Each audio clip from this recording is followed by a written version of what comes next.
Hello and welcome to our YouTube channel crack JRF with Shine academy.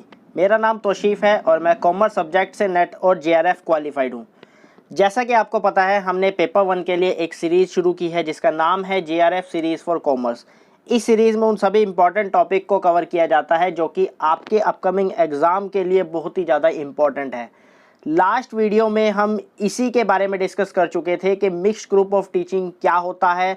उससे पहले भी हम बहुत सारे लेक्चर पेपर 1 के इम्पॉर्टेंट टॉपिक से रिलेटेड डिस्कस कर चुके हैं। उसी सीरीज़ को आगे बढ़ाते हुए आज का हमारा टॉपिक रहने वाला है teaching and learning factor. Last के एनटीए नेट के एग्ज़ाम को उठाकर देखें तो पेपर 1 में यहाँ से बहुत क्वेश्चन पूछे गए हैं कि कौन कौन सी टीचिंग और लर्निंग क्वालिटी होती है जो कि इफ़ेक्ट करती है लर्निंग को एज वेल एज टीचिंग को। तो चलिए शुरू करते हैं और जानते हैं कहाँ कहाँ से क्वेश्चन बने भी हैं और कहाँ कहाँ से आपको मेन जो पॉइंट है वो ध्यान में रखना है। तो चलिए शुरू करते हैं।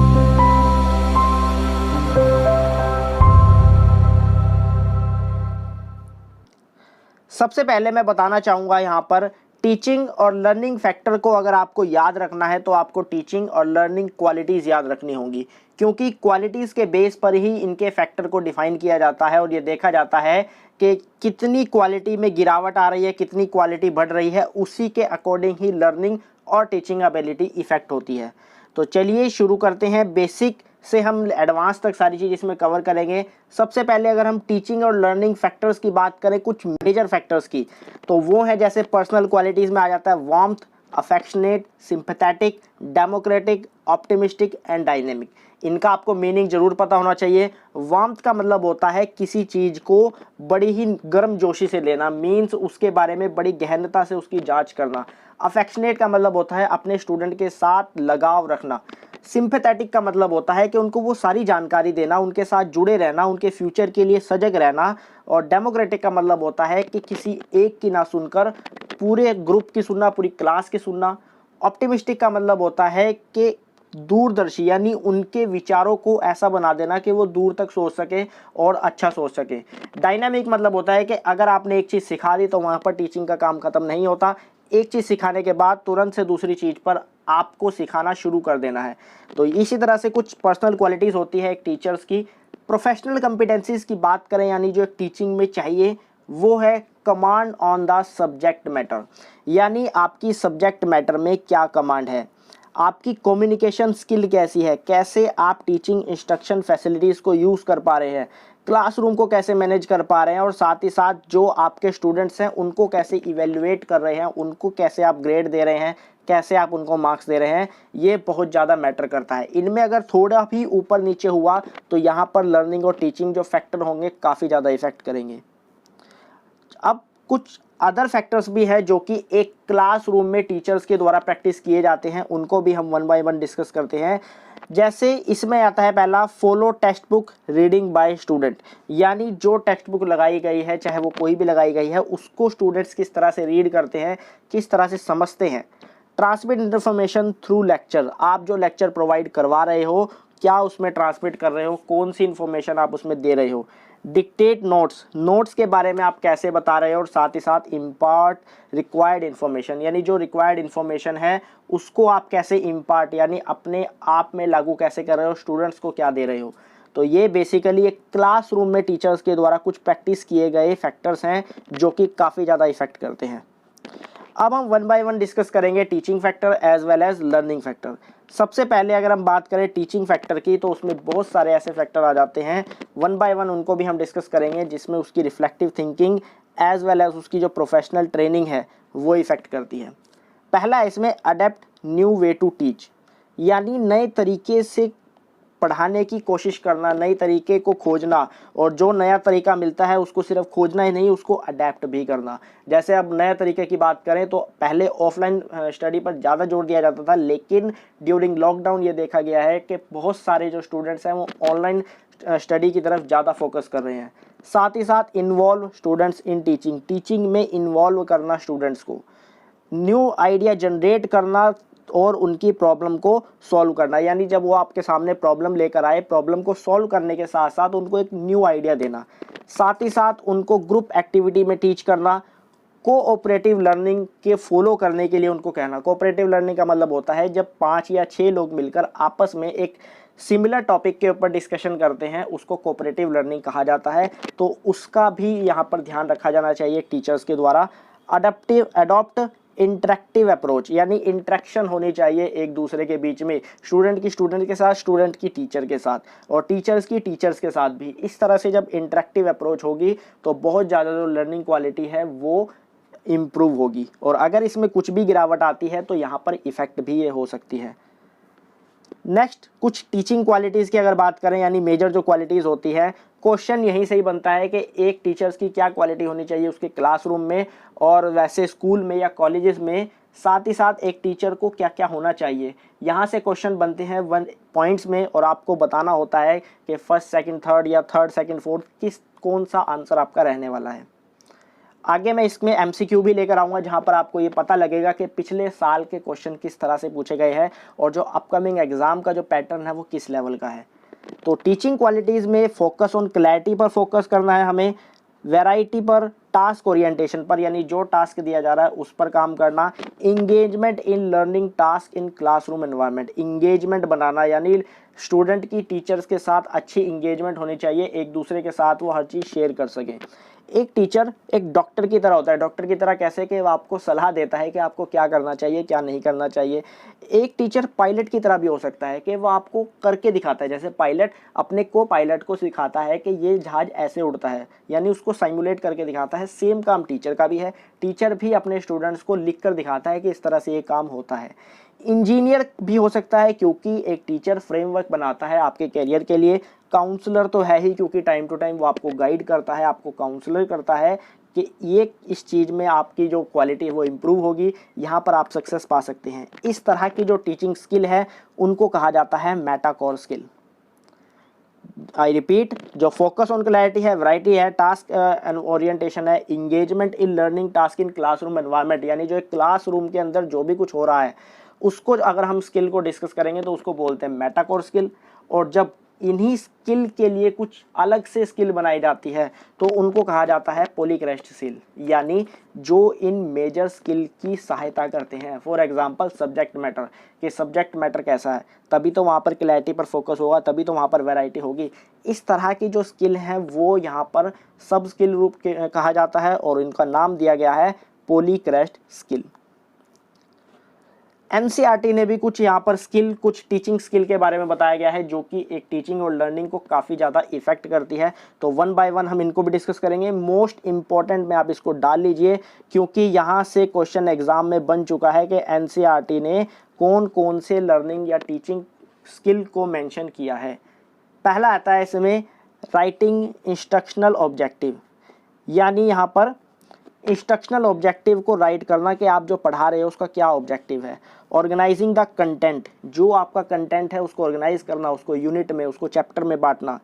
Creating set for introducing the lesson, set बनाना, जब आप एक लेसन को इंट्रोड्यूस करने वाले हैं तो उसके लिए सेट क्रिएट करना। फॉर एग्जांपल जैसे अब मैं टीचिंग एप्टीट्यूड आपको पढ़ा रहा हूँ तो मैंने अब यहाँ पर एक सेट पहले से ही बनाया कि टीचिंग एप्टीट्यूड में इतने टॉपिक्स हैं और इतने टॉपिक्स में आपको ये पढ़ाना है, तो यानी एक पूरा का पूरा सेट बना देना।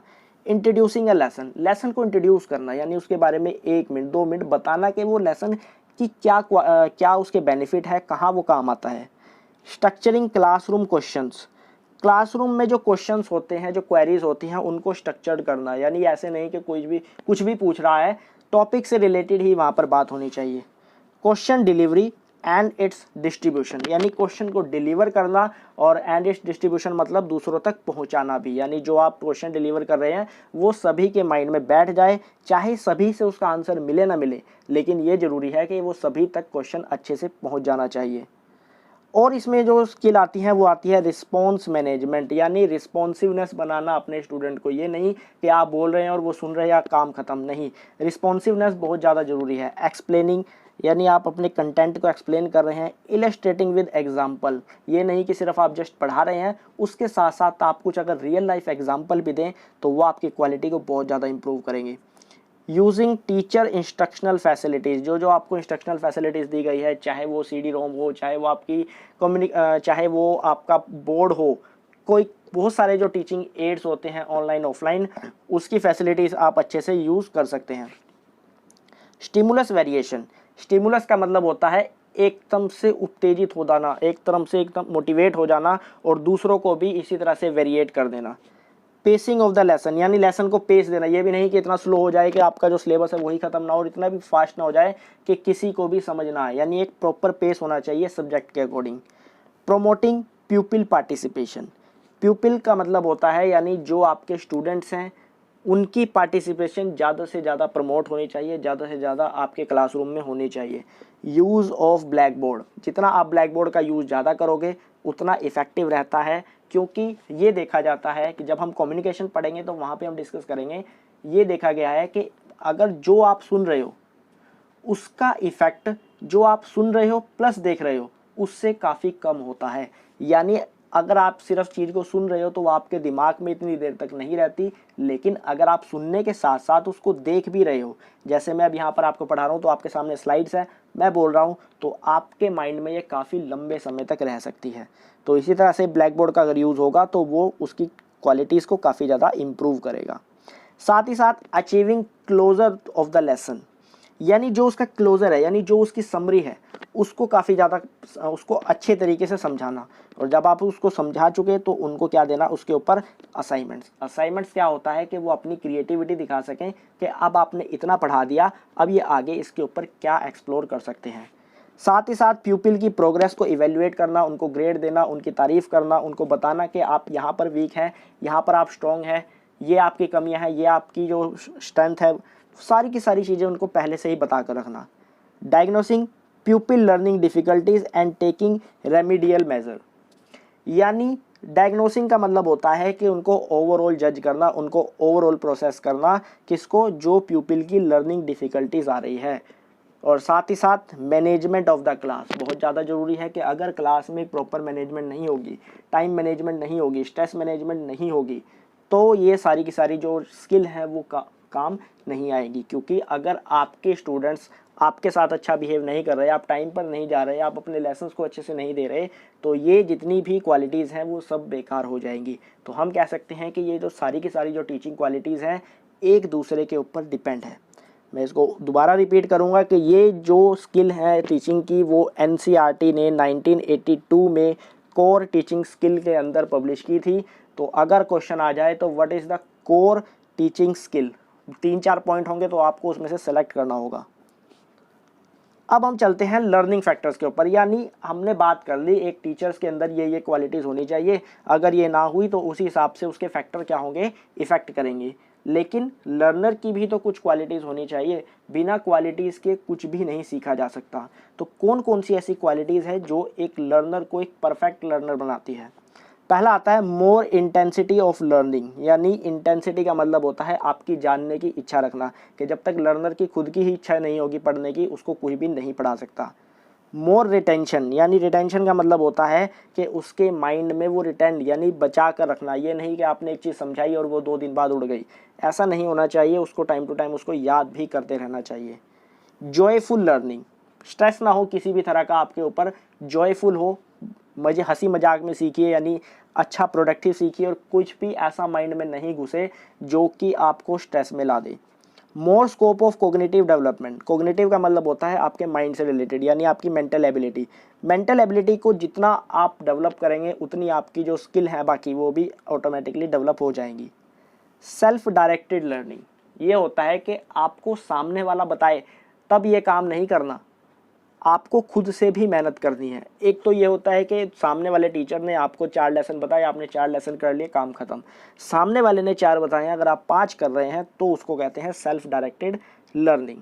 Self motivation for further learning, motivation आपके अंदर होना बहुत ज़रूरी है, अगर मोटिवेशन नहीं होगा तो कुछ भी फैक्टर काम नहीं करेंगे।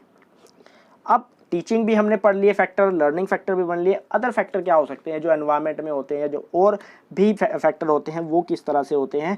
यहाँ से क्वेश्चन बन चुके हैं कि अदर फैक्टर कौन कौन से होते हैं जो इफेक्ट करते हैं, तो इसको भी बड़ा ध्यान से आपको सुनना है। पहला है बैकग्राउंड ऑफ द लर्नर, और साथ के साथ मैं कहूँगा आपको नोट्स भी बनाते चलें, क्योंकि ये मैंने कुछ क्रिस्पी वे में अपने हाथों से लिखकर नोट्स बनाने की कोशिश की है, तो अगर आप इसको भी अपने हाथ से लिखेंगे तो आपको भी अच्छे से याद हो जाएंगे। अदरवाइज़ मैं इसकी जो PDF है वो अपने टेलीग्राम ग्रुप में डाल दूँगा। देन आता है बैकग्राउंड ऑफ द लर्नर, यानी लर्नर का बैकग्राउंड कैसा है, सोशल बैकग्राउंड कैसा है, उसका फाइनेंशियल बैकग्राउंड कैसा है, उसके अकॉर्डिंग भी उसकी लर्निंग एबिलिटी काफ़ी ज़्यादा इफेक्ट करेगी। Nature of learning material, learning material कैसा है, इजी है या डिफ़िकल्ट है। अगर डिफ़िकल्ट है तो वो ज़्यादा मेहनत करेगा, ज़्यादा स्ट्रेस होगा उसके ऊपर। इजी है तो कम मेहनत करेगा, कम उसके ऊपर स्ट्रेस होगा। एनवायरमेंटल फैक्टर कैसे है, यानी स्पेस कैसा है, जहाँ पढ़ाई हो रही है वो स्पेस कैसा है, क्या फैसिलिटीज़ वहाँ पर दी गई है, फिजिकल कंडीशन वहाँ पर कैसी है, साइकोलॉजिकल सपोर्ट कितना है एक टीचर के लिए, एक टीचर के साथ या फिर स्टूडेंट के साथ, ये बहुत ज़्यादा मैटर करता है। देन आता है मोटिवेशन। मोटिवेशन दो तरह का होता है, इंट्रेंसिंग एंड एक्सट्रेंसिंग। जो कॉमर्स के स्टूडेंट हैं उनको ये अच्छे से पता होगा इंट्रेंसिंग और एक्सट्रेंसिंग क्या होता है। आपको मैं बता दूं, इंट्रेंसिंग मतलब जो अंदर से मोटिवेशन निकल कर आता है, आपने अपने फैमिली बैकग्राउंड में देखा या आपने अपने भाई को देखा, उससे आप मोटिवेट हो गए, नहीं मुझे तो ये काम करना है, उसको कहेंगे हम इंट्रेंसिंग। जब बाहर वाले आपको मोटिवेट करते हैं कि भाई तेरे अंदर तो ये कैपेबिलिटी है, तू ये कर सकता है, उसको हम कहेंगे एक्सट्रेंसिंग। यानी जब आपके अंदर से उठे, कोई आपको ना बताए, उसको कहेंगे इंट्रेंसिंग। लेकिन जब आपको सामने वाला पर्सन बता रहा है या सामने वाले की कंडीशन देखकर उसको हिसाब से आप मोटिवेट हो रहे हो, तो उसको कहेंगे हम एक्सटेंसिंग मोटिवेशन। लर्निंग सपोर्ट, यानी जो ह्यूमन टीचर्स हैं, पेरेंट्स हैं, इलेक्ट्रॉनिक, ऑडियो, वीडियो और कंप्यूटर, ये भी काफ़ी ज़्यादा इफेक्ट करते हैं। अगर इनमें से भी कुछ चीज़ लैक करती है तो काफ़ी ज़्यादा ये फैक्टर इफेक्ट करने लगते हैं। तो आई होप यहाँ तक आपको teaching qualities, learning qualities, NCERT ने जो कोर टीचिंग स्किल दी है 19, वो और साथ ही साथ जो अदर फैक्टर हैं वो अच्छे से समझ आ गए होंगे। फिर भी आपका इससे रिलेटेड कोई डाउट है तो आप मुझे कमेंट में बता सकते हैं। इसी तरह से ही पढ़ते रहने के लिए आप इस वीडियो को लाइक ज़रूर करें, क्योंकि लाइक से आपका कुछ नहीं जाएगा, हमें मोटिवेशन मिल जाएगा। शेयर करें, क्योंकि शेयरिंग इज़ केयरिंग कहा जाता है, तो आप इसको शेयर करेंगे तो बाकी जो तैयारी कर रहे हैं उन तक ये वीडियो पहुंचेगी। सब्सक्राइब जरूर करें, क्योंकि पेपर 1 से रिलेटेड और कॉमर्स सब्जेक्ट से रिलेटेड जितने भी इंपॉर्टेंट टॉपिक हैं विद PDF मैं आपको बहुत अच्छे से करवाने की कोशिश करूंगा। साथ ही साथ आप कमेंट जरूर करें, नेगेटिव हो पॉजिटिव हो उससे कोई मैटर नहीं, लेकिन कमेंट आपका जरूर होना चाहिए जितने भी इस वीडियो को देख रहे हैं। तो प्लीज़ कमेंट जरूर करें।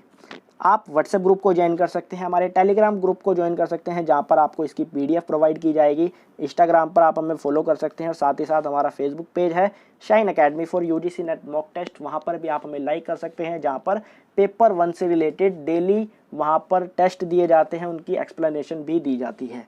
तो आई होप आपको सारी चीज़ समझ आ गई होगी, अच्छे से क्लियर हो गई होगी। इसी तरह से ही पढ़ते रहे, अपना ध्यान रखें, अपनी फैमिली का ध्यान रखें, work hard and shine your future. Thank you. Subscribe our YouTube channel Crack JRF with Shine Academy and press bell icon so you never miss the updates.